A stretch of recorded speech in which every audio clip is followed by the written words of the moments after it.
Third, মহিলাদের প্রাপ্যহীন কর্ম। মহিলারা সারাদিনে যে কাজগুলো করে না, তার কোনো অ্যাসেসমেন্ট হয় না। একটা মানে আমাদের কাজ বলতে আমরা কি বুঝি? বাইরে কাজ করব, মাটি কাটবো, করব, শিক্ষা দেব, মাস্টারি করব, যেসব আনুষঙ্গিক যত কাজ আছে, যেগুলো এগুলো অফিসিয়াল কাজ, আনঅফিসিয়াল কাজ যা কিছু আছে, সমস্ত কিছু কাজ যে কাজের বেতন পাওয়া যায়, সেইগুলো ছেলেরা বেশি অকুপাই করে। আর মেয়েরা কি হয়? মেয়েরা যে কাজগুলো করে সেগুলো হচ্ছে প্রাপ্যহীন কর্ম, এটাকে বলে আনপেড লেবার। মেয়েরা কি করে? বাড়িতে ওঠে, বাসন-টাসন ধোয়, ঘর-টর পরিষ্কার করে।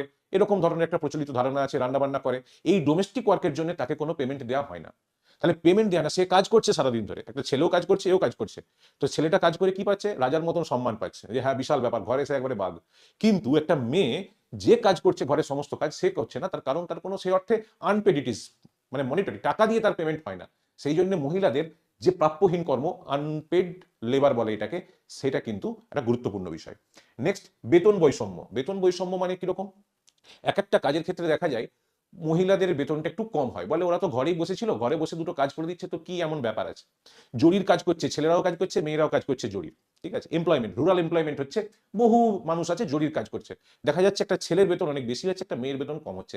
It does not depend upon the efficiency, যে কতটা এফিসিয়েন্সি, যে একটা ছেলে বিরাট কাজ করতে পারছে, একটা মেয়ে কাজ করতে পারছে না, এটা না। ও মেয়ে, ও তো ঘরেই বসেছিল, ও করলেই পাওয়া যাবে। ঠিক আছে? যেমন কিন্ডারগার্টেন স্কুলগুলোতে কি হয়?